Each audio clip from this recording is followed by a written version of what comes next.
Welcome to Out of the Question, a podcast that looks behind some common questions and uncovers the question behind the question while providing real solutions for biblical world and life view. Your co-hosts are Pastor Steve Macias and Andrea Schwartz, a teacher and mentor. You are listening to the February 15th, 2019 edition of the Out of the Question podcast, co-hosted by Reverend Steve Macias and me, Andrea Schwartz, where today we will tackle the question, can the public school system be salvaged? Now, by way of some background, let me say that my parents were the children of Italian immigrants who came to the United States in the early 1900s. It was there that my father learned English while remaining fluent in Italian and recalls learning the Lord's Prayer, the 23rd Psalm, and other excerpts from the Bible in his public school in New York City. So from my father's perspective, the schools were not anti-Christian. But that's not exactly the history of public education, is it, Steve? That's right.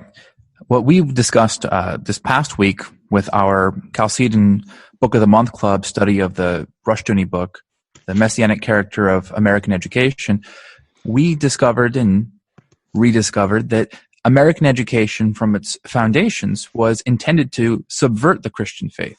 And so your father's experience is part of a movement that was attempting to displace Christianity from the public sphere using government education, public schools, as a tool to undermine those basic foundational philosophies.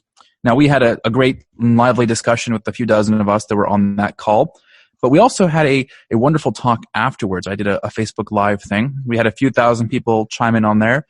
And what really gets to the point, and the question that Andrea said today about public school being salvaged, is we have quite a bit invested in the public school system, in our children's education, and there's a lot of emotional and sentiment even today.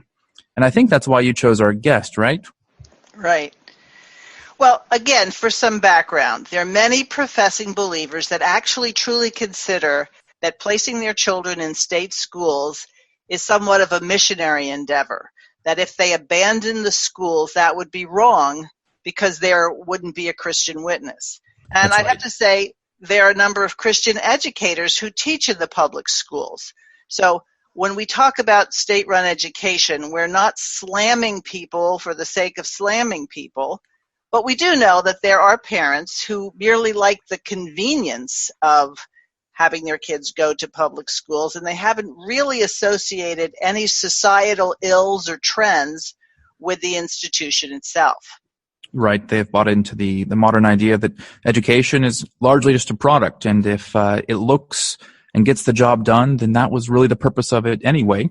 And so I think not only are they attracted by the convenience, but the cost of public education doesn't cost an arm and a leg like a private education.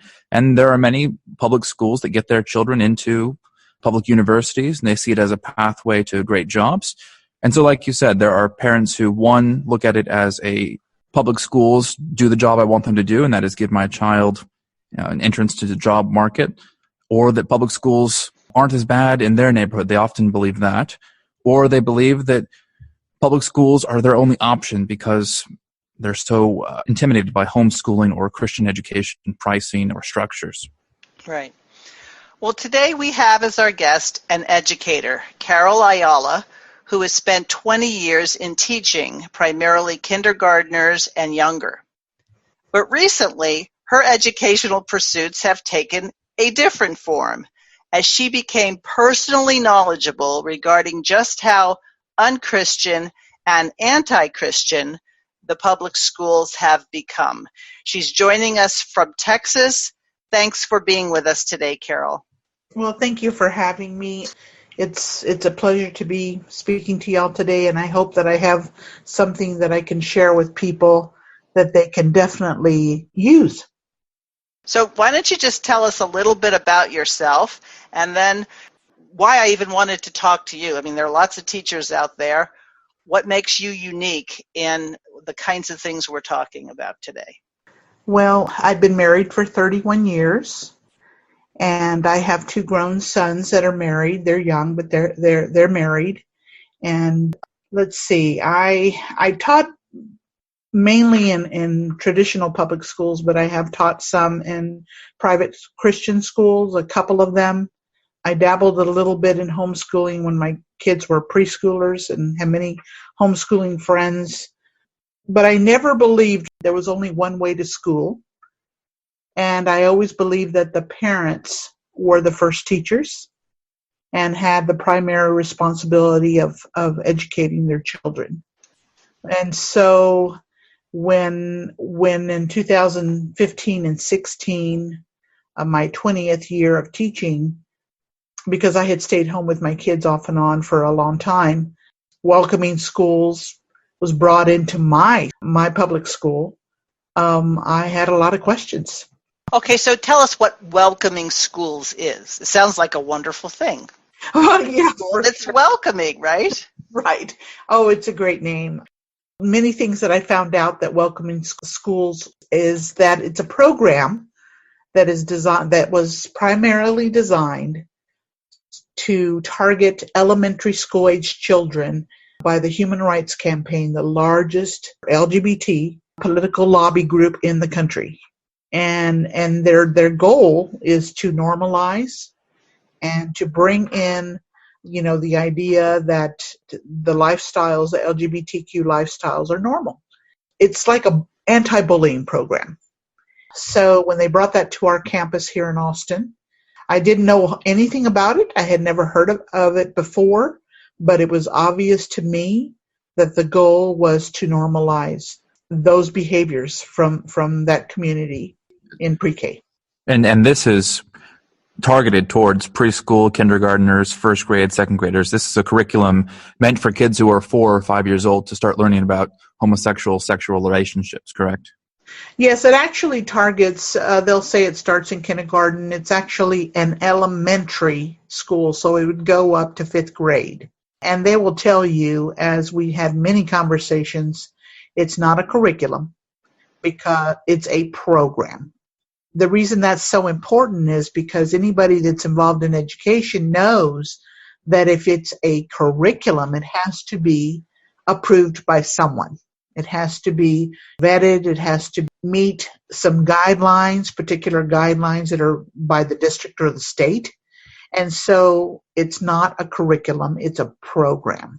And so the program's able to kind of Trojan horse its way in without getting the approval of the school board or the parents, and just kind of be foisted on the students, maybe without the parents' knowledge. Absolutely. Absolutely. And that is what disturbed me and caused me to do something about it, was because after the 6 hours and 6 different trainings throughout that whole year, I asked the trainers, when were we going to let the parents know? And their, answer to me was they hadn't even thought about that. And that was problematic for me. Yes, certainly. A little bit of background on me. I'm a principal here in the Silicon Valley at a Christian school, K through 6. And we have regular parent interaction on our curriculum. And I imagine that if I introduced anything new, I would I'd have a meeting or a parent organization show up at my front door. I imagine that if parents in your school district heard about this program, they'd probably have some strong opinions about it. They sure do, and they sure have. It was at that time that at the end of the school year that I decided to leave my job without retiring. And I knew I had to do something about it because my number one motivation was that parents did not know what their children were being exposed to. And that was not right. And like I said, I had always been, as a Christian for many years since I was a child. I came to faith in Christ when I was 10 years old. And my Christianity I had grown in the Lord since I was a small child. And everything I read and everything I learned, the family structure, God's design for the family, it was very problematic for me, whether you were a Christian or not. You as a parent had a right to know the values that were being taught by this program through the local school without parent notification nor consent. So let me ask a question here, if I may. So Little children are not secret keepers very well. They don't keep secrets very well. So how was this program presented to them? Was it in stories? Was it in the teacher lecturing? How did they get seasoned to accept these lifestyles that, by and large, I'm guessing their parents wouldn't approve of? Well, because it's not a set curriculum with, lessons per se. It's basically a training for teachers, for the faculty, to put you in a mindset that this is now something that you need to embrace and that you need to incorporate it into your daily teaching in a way where they would fill the library with books. They gave us stacks of books that covered transgenderism and covered families of diversity that included homosexuals and lesbianism, so that way you would be reading them to the children and exposing them to that lifestyle and the existence of those families. And so that was your mission. Your mission was to start to talk about these families and show them to the children at a very young age. And in my case, I had taught many different levels in elementary school, but at my last 7 years, I was a pre-K teacher, a bilingual pre-K teacher. So I never read any of those books to my students, but that's what we were told that we were supposed to do. So are these books kind of like Heather Has Two Mommies, or the books about having parents who are in homosexual relationships? Are these the type of books that they were suggesting that teachers keep in their libraries and handing out to your school district, saying that these are the types of books that we want you reading to your kids in the classroom? What were kinds of books, some titles that we might be familiar with, or subjects? Well, exactly. Heather Has Two Mommies is a very old book now, right? So now there's been many books written, such as The Princess Boy, different books like What is a Family? A lot of them are about boys wanting to wear girls' clothes, wanting to be princesses. And people always ask me, what are all the titles? There's so many. Like they even have one of the major books is about Jazz Jennings, right? That has her own TV show. That would be put in the library and you would use it in an upper level, like 3rd through 5th, and you could do a study on it and read it as a class and watch a video. But the best place to find all those books are on welcomingschools.org.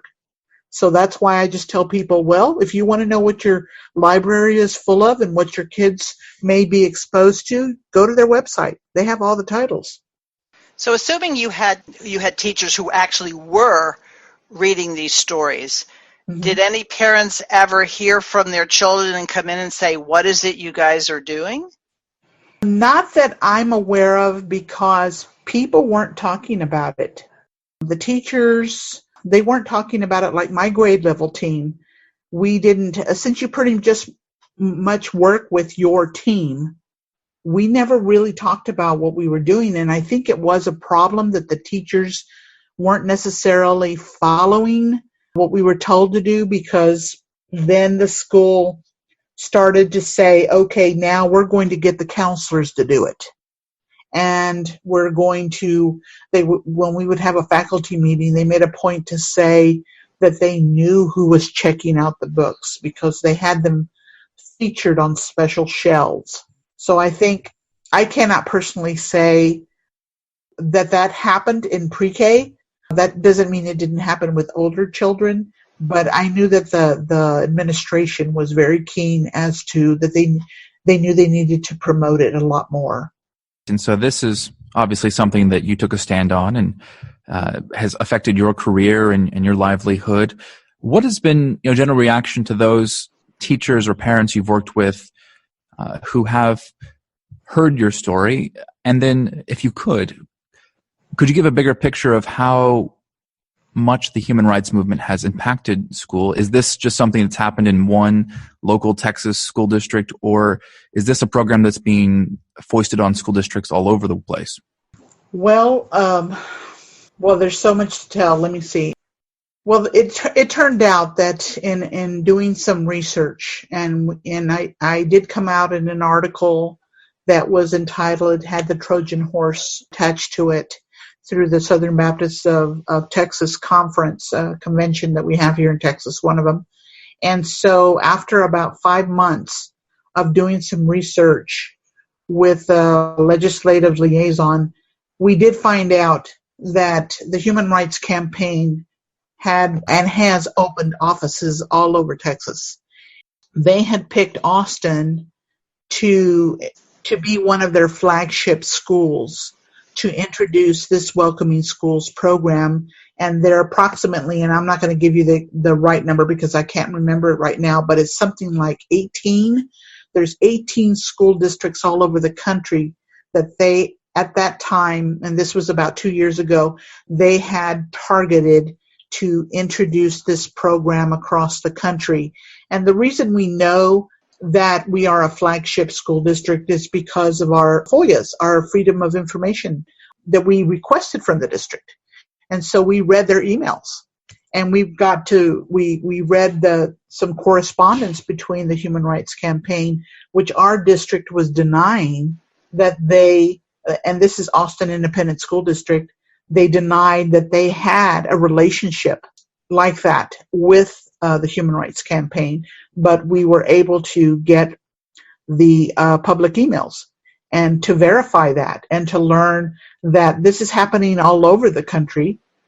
Just recently, I'm trying to think which state it was, but they did introduce Welcoming Schools in another state recently, but there was a parent, and this just came out last week. She is a social worker, and right away she recognized what was going on, and she got parents behind her, and they put a stop to it. Oh, that was in Anaheim, I believe, right there in California. Mm-hmm. It doesn't surprise me that there are communities here in California that recognize that this type of subversive behavior is not healthy for young children. You know, I, as an administrator, would not even be really comfortable with introducing sexual relationships at all to first and second graders. You know, we just had a Valentine's Day here yesterday, and you know, there's a certain level of decorum you're supposed to have with young children in introducing new ideas. You know, I'm reminded of the words from the Song of Solomon about, you know, stir not up the passions too early. And yet, it's so strange to me that the goal would be to introduce homosexual relationships or even any sexual relationships to children this young, which to me reveals that the agenda here is not inclusivity or welcoming, but rather trying to really indoctrinate students to think a certain way about relationships that they might be uncomfortable with. Well, absolutely. Because of our involvement, the organization that I began, we co-founded it as Concerned Parents of Austin, which is now morphed into Concerned Parents of Texas, because people all over the state started to hear, you know, as I began to travel and do some public speaking, people started to have questions and things were happening in their school districts as well. And so we decided that we needed to be more of a help our whole state. And so that's what we're doing now. And we're doing many things at different levels, legislative levels, local levels, including with a group which our school district, all school districts in Texas are required to have a student health advisory council. And I'm pretty sure in California you have one. I don't know what it's called, but it's basically a group or a committee of people that are supposed to make recommendations in regard to health education, which sex education falls under. And so we began to see here in our own school district that Welcoming Schools was just the first step to introduce these lifestyles and to indoctrinate and normalize it in our, you know, in our schools starting in pre-K, because just 1 year later, after I had started to speak out about this, we found out that they wanted to start graphic sex education or comprehensive sex education starting in kindergarten here in this school district. And that's not a surprise to me. You right. see in the middle schools or high school libraries, the content that is really allowed and promoted in their young adult romance novels, the fiction that they're allowed to read. There's a lot of graphic and really inappropriate things that you would not want your 13 or 14-year-old reading. Yet this is praised, and I'm sure you've seen titles where relationship are really glorified that are unhealthy, unnatural, and we would consider criminal in most of our states. I'm sure you've seen that as well. Yes. Mm-hmm.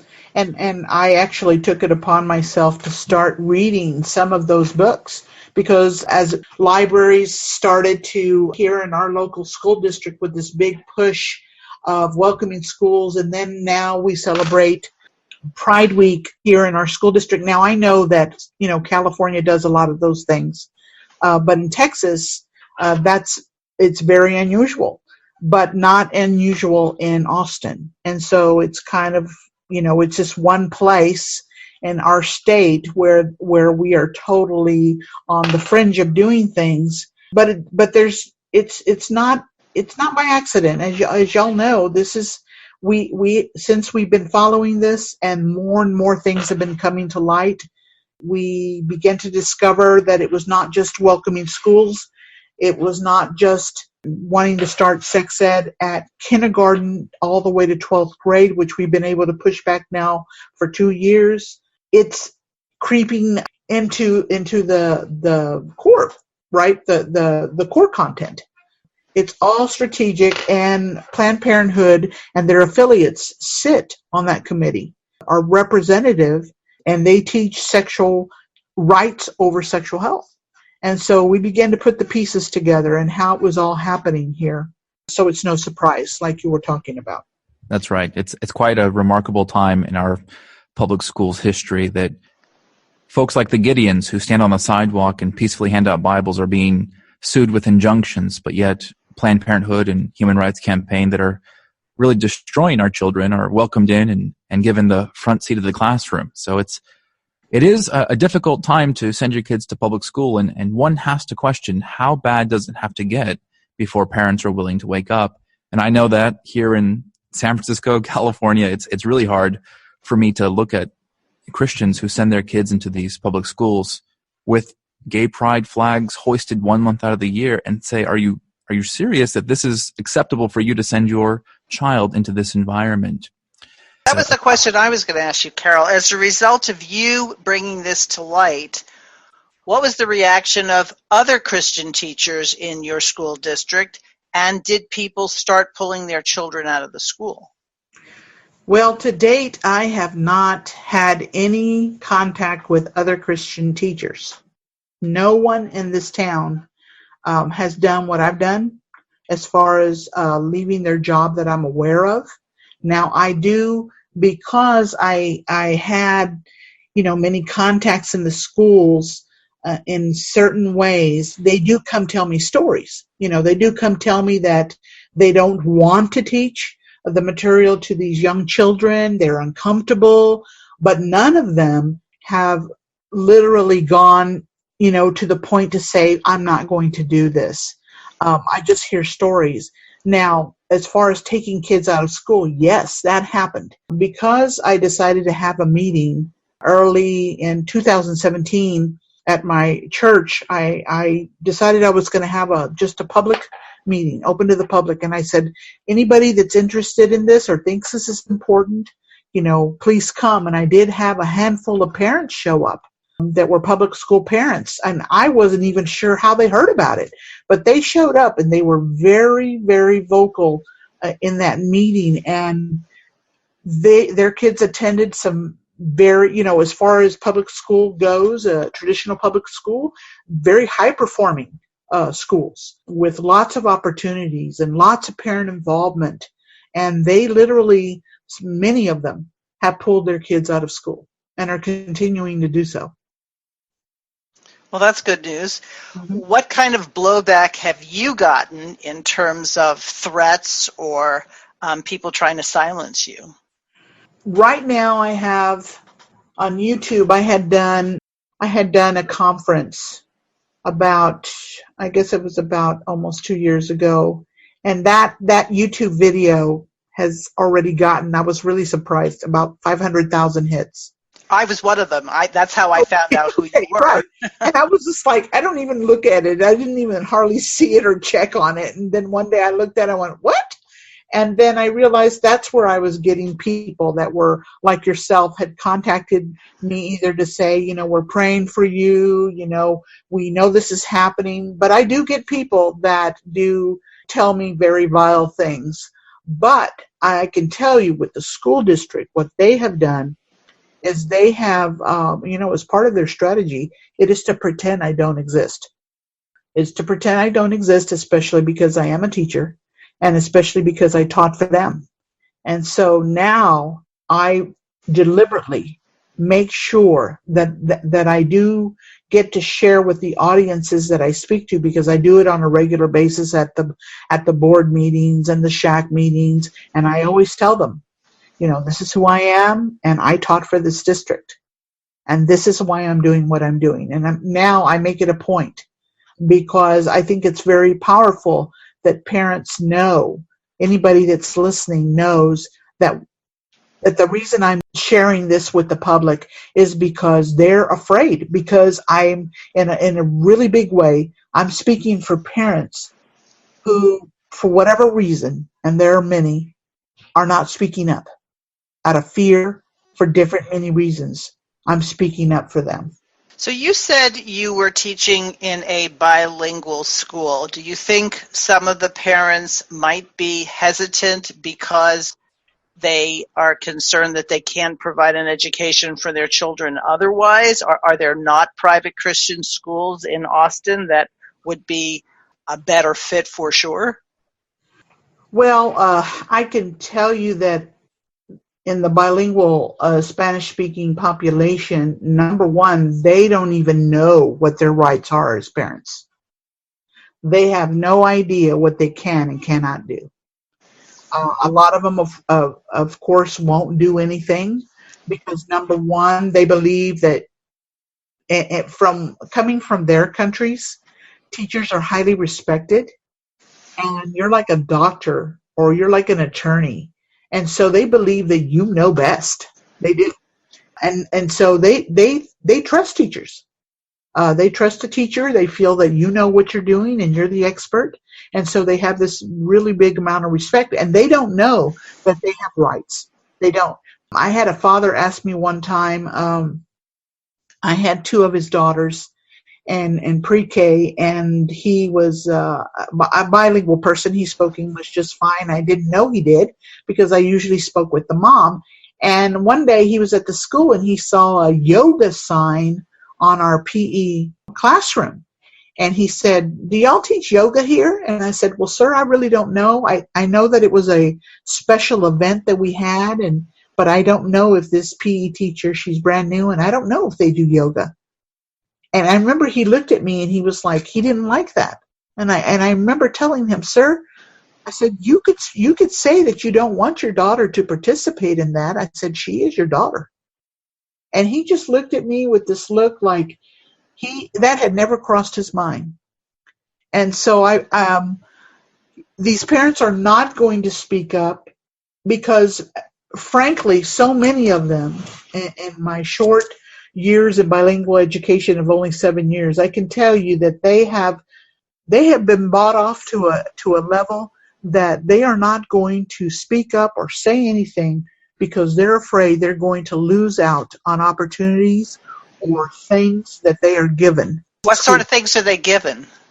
Well, they're on all kinds of programs. There are all kinds, lunch programs and extra programs, Christmas programs where you get special presents from people who have means to share with others. They're given so many things and stuff that they're not going to want to say anything for fear that that's going to, number one, bring attention to them. And this has just been my take. This has been what I've learned, and people have shared with me because many of them are illegal. Number two, because and even if they're not illegal, they have many illegal relatives, so they don't want to bring attention to that. Another thing is they think they're going to lose out on something. Their kids are going to not get these special programs, or they're going to lose out on some things that they are given. I know at my school, as a Title I school, We gave kids clothes. We gave kids Christmas presents. We gave kids organic fruits and vegetables. It almost seemed endless at times. And so you're not going to say anything because you're not going to want to miss out on that. And how about the teachers? Do you think the teachers don't want to lose their pension? They don't want to lose their retirement, so that's why a lot of them just kind of go along with the program? Of course. I mean, I totally understand it, why teachers don't speak up, because they have to make a living. For instance, they had just an example.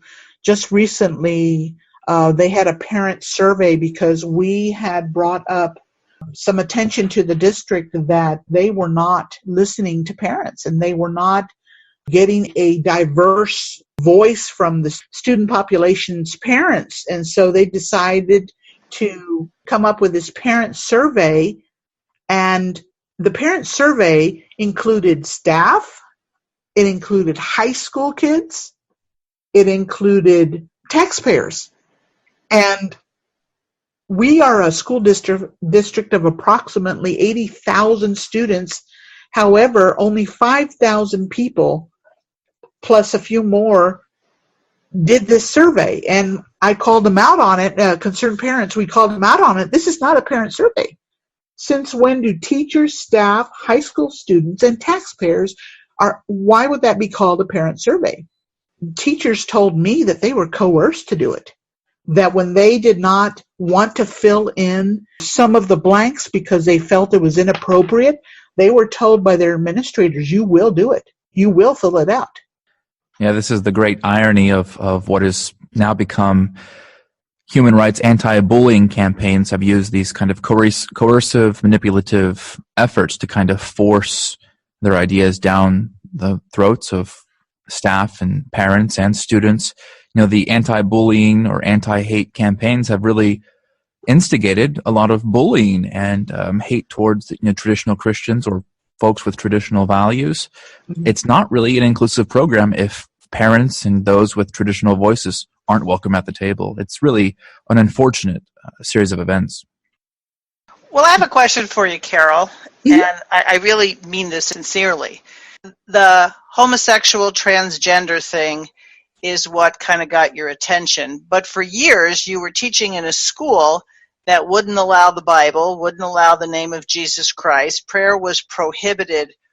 What do you think it was that had you say, wait a second, this is not unusual, this is like a progression of what's been going on? What do you think was your epiphany? Well, I guess I can tell you that for all those years that I was teaching in the traditional public school, I knew that I couldn't share my faith with the children, and I didn't. I followed the law. And whenever a child had a question about Jesus or Easter, I would always tell them, I would say, you need to talk to your parents about that, and they will tell you what you need to know, because that's exactly where I defer to, as the parent is the teacher, and it's up to the family to decide those things. Now, did that mean that I did not share with my parents? Absolutely I did. Many, many times throughout all those years, I established a relationship with my families so that they would come to me and they would ask me about my faith. And many of them would ask me to pray for them and to pray for their children. They would come to me in tears because I had established this kind of rapport with them. Because as it turned out, those last 7 years as a pre-K teacher, many of them were very young and needed a lot of direction. And so I saw that God had opened those doors for me to share with them. And today I'm still, just like even on that YouTube video, I'm still friends with some of them. And they still look to me when they have questions about faith, and I'm able to share with them, and that door's still open. But I guess the epiphany for me was all that time I had been trying to teach not just these children, but these parents, that they were the deciders and the primary educators of their own children, and that they needed to get engaged. Here I was with a population that desperately needed to know that they could they could determine and help their kid be the best and the most that they could. And many times I would have conversations with them and I would say, you mean you left your country and your family and your parents and all your relatives and you come over here for whatever reason you came over here and you're not taking the biggest opportunity for your child? This is the greatest country on earth. You have to take it. And you have to, grasp that and take it and teach your children then to be sabotaged, finally with the Welcoming Schools program and the training to listen to them say that those parents really didn't know what was best for their kids, but that the schools do. And so I thought all this time I've been teaching these families to be more involved and to take the responsibility, God-given responsibility for their own children, to be the district to finally say, no, all along, that's not what this is about. That was my epiphany, I guess. Yeah, right. And I think you're right on point with that one, too. What's really troubling about these new programs is that 30 years ago, 50 years ago, a program like this would pop up in a local district. And not only would the culture of the community reject it, but it would be a local program. What's the problem today is that counties and states and the federal government have kind of colluded, and that government is now running large portions of our curriculum. And so any changes that happen in California show up in textbooks in Arkansas because of how connected these curriculums have become and how centralized the education system has become. Today we talk about Common Core and things like that are happening at a national level, that education is moving in a certain direction and it's being centralized from the federal level. Now, in the past, that was kind of a game of football. If it was a guy who agreed with your policy, then you might have the education policy go your way a little bit. I think a lot of conservatives felt this way with George W. and the No Child Left Behind. But what I think is really lost is going back to that original intention. John Dewey, the architect of modern public education, had in mind the exact same programs that the Human Rights Campaign is enforcing today. You see, John Dewey and these early architects of public education thought the school was a place of social consciousness. They thought the school, not the parents, not the church, the school should direct and guide these kind of social identities, and that the primary goal was not necessarily education in academics, but education to what type of things they should think, how society should be formed. And so public education from as early as the 1920s, their goal was to insert a new idea of what it meant to be educated, new idea of social democracy, a new idea of social identity. And so now, today, we're seeing that this kind of vehicle has not only been hijacked, but it is now in high speed heading towards the cliff of perdition, with not just reckless social ideas, but really harmful homosexual, pedophilia, transgenderism, teacher-student relationships. All these things are the natural trajectory. And I don't think there's a way to turn the ship around. It's too centralized. It's too entrenched. I think the only way is for students to get out. It's definitely full-blown. There's, at least in our district for sure, where I do see that there are still hope is in small places, small districts where people really do, their voices heard, and parents are running the school districts, and I'm sure that's all over the place. But even in our school district here, it wasn't just welcoming schools. You see, I saw myself working, I was working 50 to 60 hours a week, as a principal, you know what I'm talking about. So I'm working and I'm just trying to do my job and trying to bridge the gap with these children that I have in this Title I school.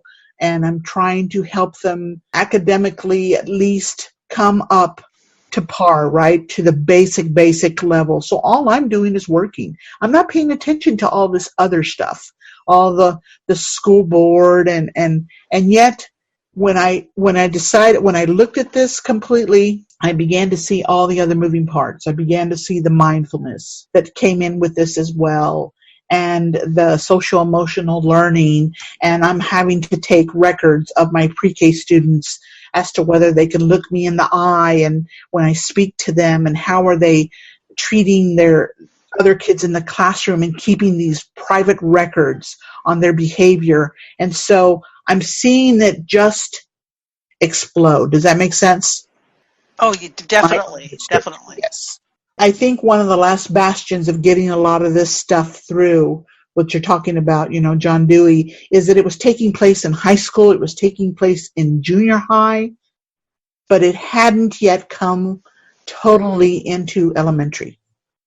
And yet that's what I was beginning to see, all the moving parts. And I wasn't seeing a lot of it in early childhood because, you got to admit, these are 4-year-olds, 4 and 5-year-olds.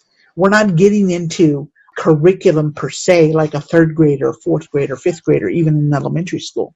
So I have a question, okay? I always have a question. Okay. This seems to me, and I'm sure Steve will agree, a wonderful, amazing opportunity for churches to start schools and to have Christian schools founded, whether they were church schools or not. I imagine you went to talk to churches about this issue. Mm-hmm. What kind of response did you get? Well, I wish I could say it was favorable. This is the way I saw it. When I started to go visit churches, I would just knock on the doors, and I realized I needed to go to all sizes of churches. And I knew that smaller churches, like 200 and under, I could pretty much go to that church building and try to speak with someone because they were small enough, they were more personable, right? That was my thinking. And so some of them I actually did. And I told them literally, I said, look, I'd say, Pastor, I'm not taking a lot of your time. If you'll give me 30 minutes of your time, I said, I am just a messenger, and I'm here to tell you that the house is on fire. Something's going on in the schools, and the people in your congregation are sending their kids there. And you need to know this.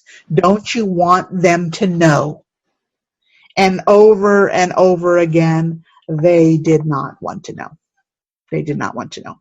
Apart from a few very brave pastors, such as my own pastor and a couple of others, even though they would say they understood, even though they did say they did side with Scripture, they did not want to deal with it.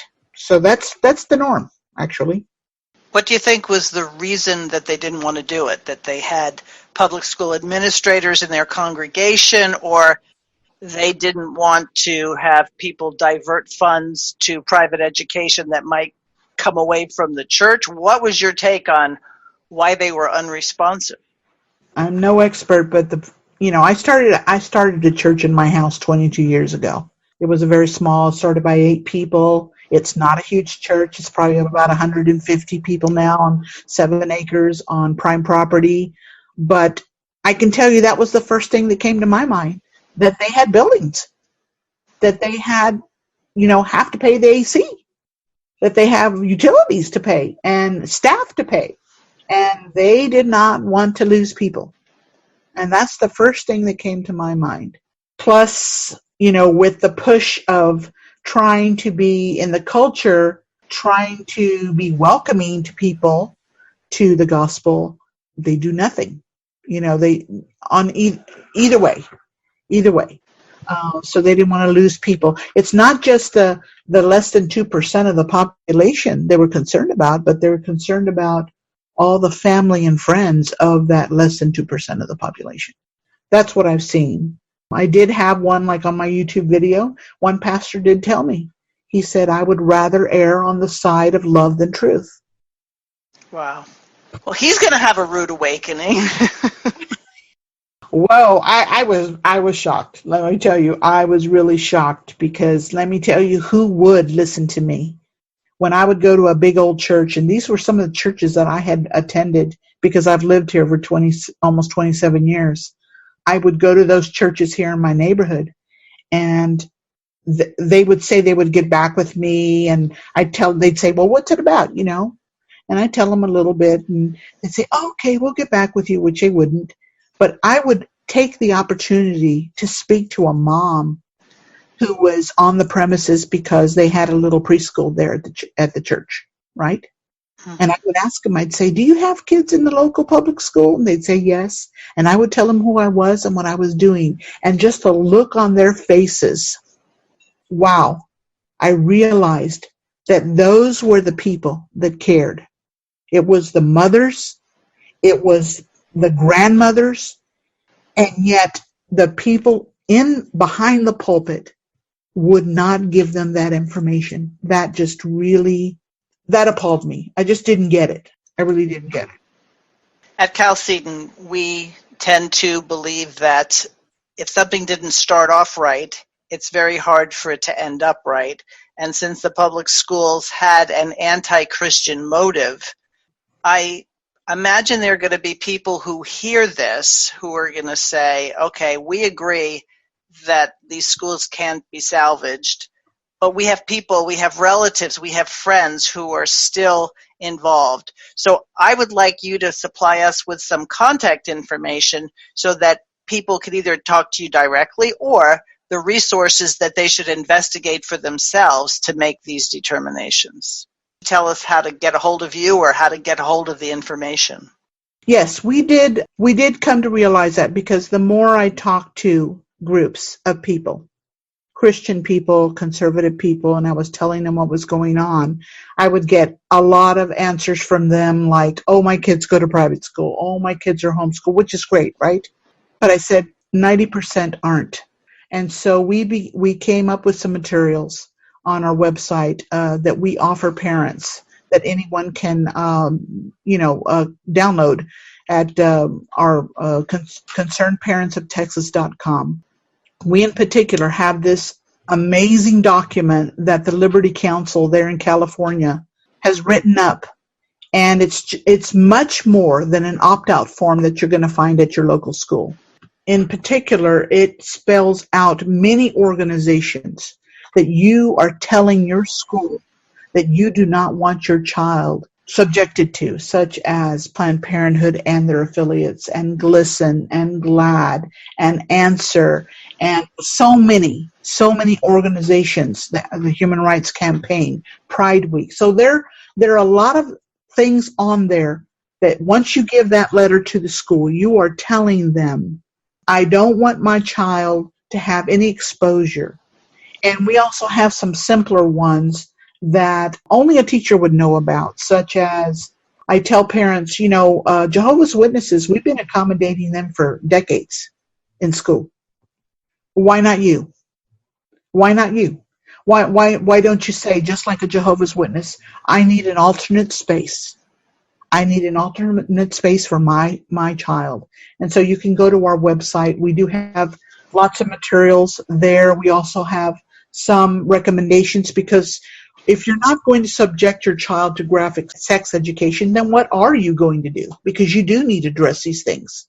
And so we do have some materials on there that we do recommend, and we're getting ready to add more that will be available in Spanish as well. So we do have help for families that are Spanish speakers. And people will tell me all the time, I just want to throw this in, they'll tell me, well, why do you bother to speak to the Spanish speakers? They're not going to do anything about it. And the truth is, I said, when God tells me otherwise, I'm still going to do it. I said, because guess what? When the Lord created us, He created us where we are because we alone have the ability. He gave us the ability to reach people that only we can reach, wherever that is. And so God opened that door. And so we have our materials also available in Spanish for Spanish speakers. So we want to reach everyone. So they can get a hold of us, plus they can go to our Facebook page and like us and follow us. And at our website, they can contact me if they want to talk to me personally. And they can look at those YouTube videos. If they would just put in Concerned Parents of Texas or my name, Caryl Ayala, CaryLAYALA, then the videos will come up. Steve, do you have any closing thoughts for Caryl or for our listeners? Well, for our listeners, I just want to piggyback on what Caryl said about those of us who belong to the Hispanic community and the need to reach them. Here in California, I think it's very important. I was on a conversation yesterday about the state of California's Catholic schools. They're in the same place. They're run by radical pro-left nuns and priests who want to teach the same thing, even in private schools. And so this is a battle we have to fight, not just in public schools, but also in Catholic schools. And it's a shame because this is the next generation of education really needs to take a step back and look at what is the point, what is the goal, what is the objective here. And perhaps it's going back to documentaries that were done a few years ago. I know Colin Gunn did one called Indoctrination. Perhaps it's going back and reevaluating our communities. Are we serving the Hispanic communities best by sending them to public schools? Or do we really need to refocus on our outreach? This should be a mission and focus of the church. Spanish-speaking communities aren't going away anytime soon, especially in Texas and California. This could be a great mission field for Christians dedicated to reconstructing society.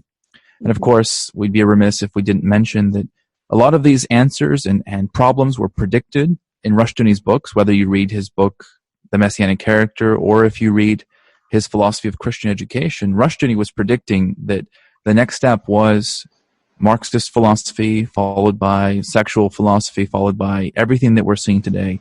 This was the necessary road that it was coming to. And so the only way back is going back to Christian foundations.